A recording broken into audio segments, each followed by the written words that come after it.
After the sudden death of her son, Vicky had fallen into a deep depression. Her husband, Carl, tried to help her recover, encouraged her to seek professional help, but she clung to her pain as if it were her only comfort. Her life had come to a standstill the same day that cancer had taken her little one from her.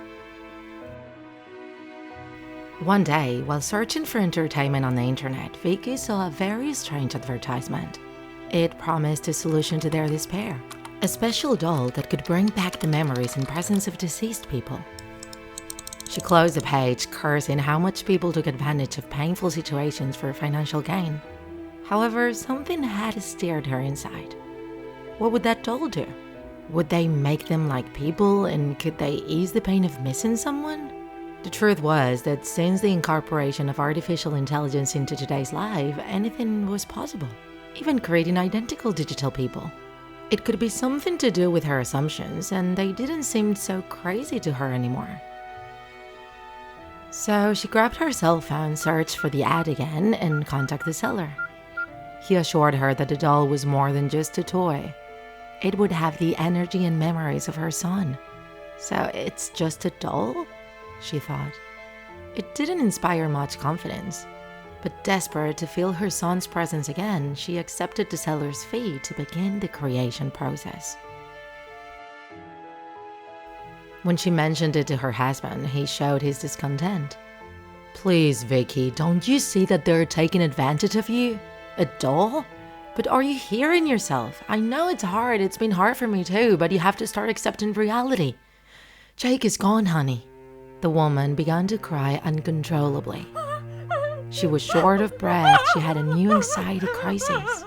The husband knew that he shouldn't encourage her to move on, but he couldn't bear to see her suffer like this. He would do anything to get his wife out of that hole full of sadness. So he promised her that he would support her in purchasing that doll. The seller asked the woman for several items. Photos, objects that the child always carried with him or that were very precious to him, clothes that retained their smell and that had not been washed, and several more elements. Vicky had everything he needed, and as important objects for the little one, she would give him his baseball glove. He loved to play and wore it all the time. That same day, she paid him half of the order and sent him all the items that were needed. She wanted to have that doll as soon as possible. Days later, the seller showed up at their house with a large box.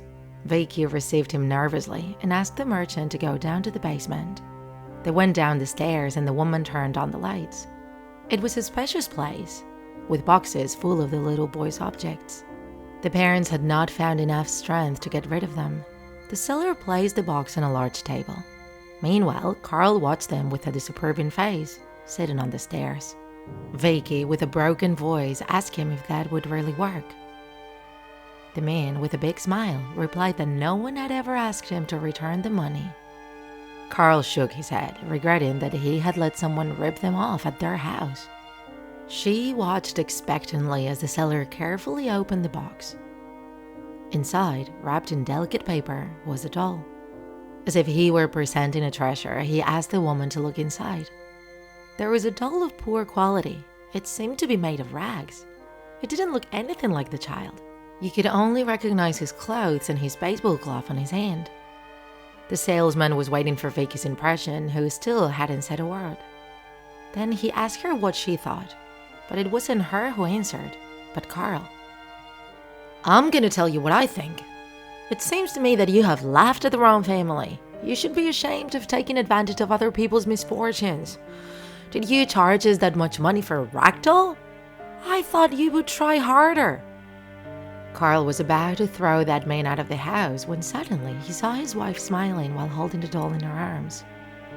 A tear fell as he heard the sound of her laughter again. He didn't understand anything, but Vicky was happy, hugging and talking to that rag doll. "Oh, Jake, I've missed you so much, honey." Carl couldn't understand anything. The seller didn't ignore his expression of uncertainty and encouraged him to hold the doll in his arms. He looked again at his wife, who was tearfully kissing that piece of cloth, and with distrust, he grabbed the cloth hand. Suddenly, he could see his son in his wife's arms. It was him! His little hands, his smell, his hair. Is it Jake? Carl asked. The salesman nodded. Yes, it's him. All his memories, his energy are inside this doll. When he released his son's hand, the man again saw his wife hugging the rag doll. She was very excited. She couldn't stop smiling. But that didn't inspire confidence in him. He had serious doubts that this would help his wife face the child's death. He asked Vicky to leave the doll in the box and they could talk about it privately. But his wife didn't even want to listen to him. She took out of her pocket the envelope that contained the other half of the money she owed the seller and thanked him for that creation.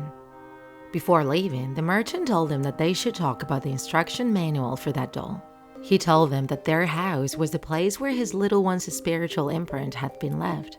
The essence of his former being remained there, and that doll was a container to channel all that energy. Only in this house? What happens if we go somewhere else with him? Vicky asked worriedly. The seller made a sign to her with his hand, inviting her to go out into the street with a little one in her arms. They left the basement, and as soon as they crossed the entrance door, she was alerted to see that she was hugging a piece of cloth again. She got scared, and the man explained that outside of their home, Jake was just a doll. The woman went inside with him again, worried and alarmed. But she breathed a sigh of relief when she saw that her little one was hugging her neck again. Carl closed his eyes as he placed his hands on his face in disapproval. Then he looked at the seller and asked how many more warnings there were. The man answered that there was only one. He put his hand in the pocket of his jacket and showed him a small hourglass. Placing it in front of his eyes while the sand passed from the upper side to the lower side, he warned him that they shouldn't spend more time than it took for all the sand to fall from one side to the other with him. When time was up, they had to put him in his box for a whole day, and until that whole day had passed, they weren't to take him out again. That indication intrigued Carl, so he asked him what would happen if they didn't comply with that rule. The salesman replied, "My product is like an addiction, pleasant but dangerous if abused. If you don't follow this rule, you will lose control. You will believe the lie. You will believe that the doll is real, and after a while, you won't even have to touch it for the illusion to work. You will always see it as a normal human being. You will forget about the cancer that took your son. You'll even forget that you hired me. Your mind will bury what it doesn't need and fill those spaces to keep the lie alive. Of course, if any of this happens, I'm not responsible. You've been warned." Carl stared at his wife, who was laughing and hugging that piece of fabric. He was worried about what would happen if she didn't follow the rules. If she would be able to leave that doll in the box for a whole day. Having the feeling of recovering their little one again was very dangerous. But at that moment, he knew he had no options. She was too excited. Time passed, and Carl saw how that doll had seriously affected Vicky's mental health. She didn't pay attention to anything or anyone other than that piece of cloth. She didn't care about never leaving the house again, interacting with more people. Everything she needed was with her. It had been a while since she had turned the hourglass, and she refused to leave the Jake doll in the place the seller had indicated. She dedicated her entire day to feeding him purees and playing with him. She spoke to him as if he were her real son, completely ignoring the reality around her. She didn't comb her hair, she didn't shower, it had become an obsession. Meanwhile, Carl, increasingly worried, tried to convince her to get rid of the doll, but she flatly refused. Just as the seller had said, she no longer needed to touch the doll to be able to see it alive. She didn't remember that this was the result of an illusion. One morning, very early, her husband found her in the living room, singing lullabies to the doll while swinging it in her arms. He asked her if she had been up all night, but she pretended not to hear him and continued rocking her baby while humming. Carl reminded her of the words he had said to her after their son's funeral. He told her that life could sometimes be cruel, but that everyone has the strength within to be able to overcome the difficulties of life. However, he felt like he had lost her. Carl began to cry, and Vicky stopped her rocking and singing and stared piercingly at her husband. Carl was devastated. He couldn't continue with that situation. He looked at his wife and told her that they should face this problem together. But she looked at him with empty eyes. She was completely lost in her delirium. One afternoon, as Carl was getting out of the shower, he heard laughter coming from the room. His wife was sitting on the floor, hugging the doll and muttering incoherent words. Carl approached slowly, trying to bring his wife back to reality, but when he tried to take the doll out of her hands, she reacted furiously, screaming and scratching him as if she were a wild cat. Then he understood that that doll hadn't brought comfort to his wife, but rather an even deeper darkness, which consumed her day by day.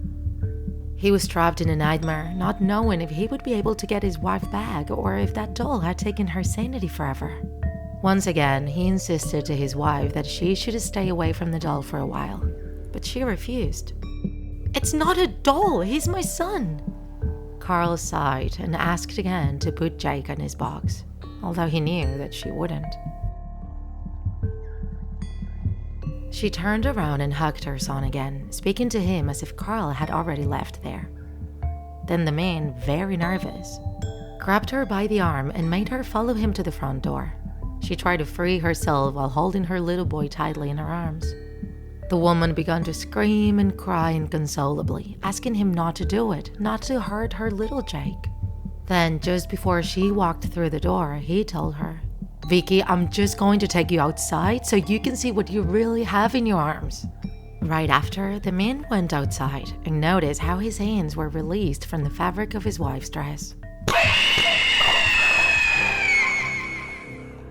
It was no longer her, but a doll who had her son's doll in her arms. Carl started to shake. He couldn't understand anything. Why his wife had fallen apart and turned into a piece of wreck? Then images began to come to his mind. The moments in which his wife began to lose her mind over their son's doll.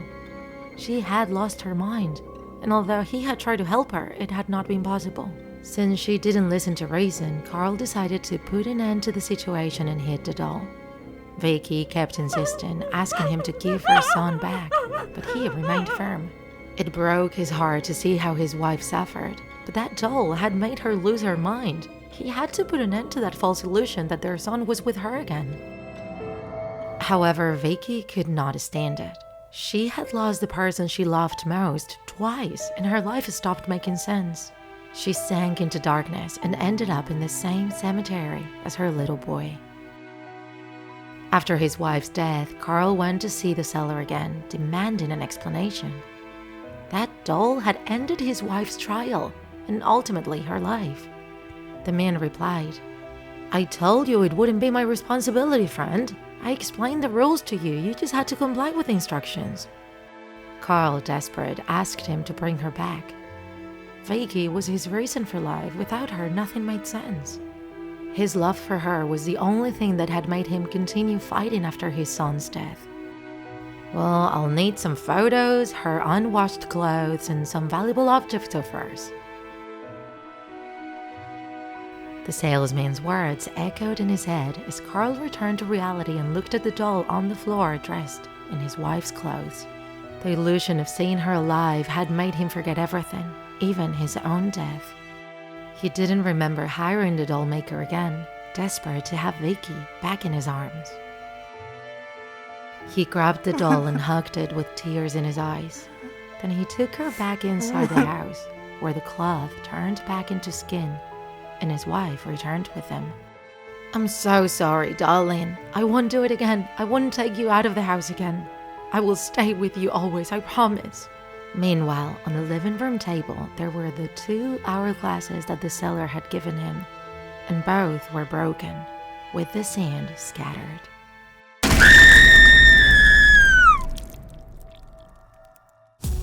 If you enjoyed this video, don't forget to like it. And if you want to see more Draw My Life horror videos, subscribe to our channel. See you in the next episode.